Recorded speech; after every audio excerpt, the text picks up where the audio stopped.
রাব্বি, আজকে মনে হচ্ছে তোর স্কুলে অনেক বেশি দেরি হয়ে গেছে। যা বাবা, তুই তাড়াতাড়ি করে স্কুলে চলে যা। এই তো সেনজি চলে এসেছে আর আমি সেনজিতে উঠে পড়লাম। বাই বাই মা। আচ্ছা বাবা, বাই বাই। যা বাবু, তোর ভাই তো স্কুলে চলে গেল আর এই সুযোগে মাছওয়ালাও চলে এসেছে। চল আমরা কিছু মাছ কিনে নেই। বাবুকে আজকে অনেক খুশি লাগতেছে।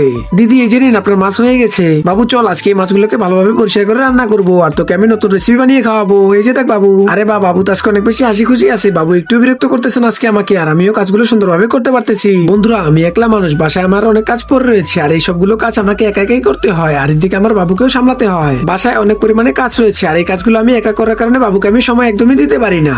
এই তো আজকের মতো করে আমার কাজ এখানে শেষ হয়ে গেল। বাবু, আমি এখন ফ্রি হয়ে গেলাম আর আমি এখন তোকে সময় দিব। আয় বাবা, আমার কোলে আয়, তোকে একটু আদর করি। বন্ধুরা, তোমরা নিচে থাকা সাদা রঙের সাবস্ক্রাইব বাটনটিতে ক্লিক করে আমার চ্যানেলটিকে সাবস্ক্রাইব করে দাও, তাহলে তোমাদের মা বাবা অনেকদিন বেঁচে থাকবে। আর বন্ধুরা, তোমরা যদি এই ভিডিওটিতে একটি লাইক করে দাও তাহলে তোমাদের মনের সকল ইচ্ছা পূরণ হয়ে যাবে। যাও, আমি তোমাদের জন্য দোয়া করে দিলাম।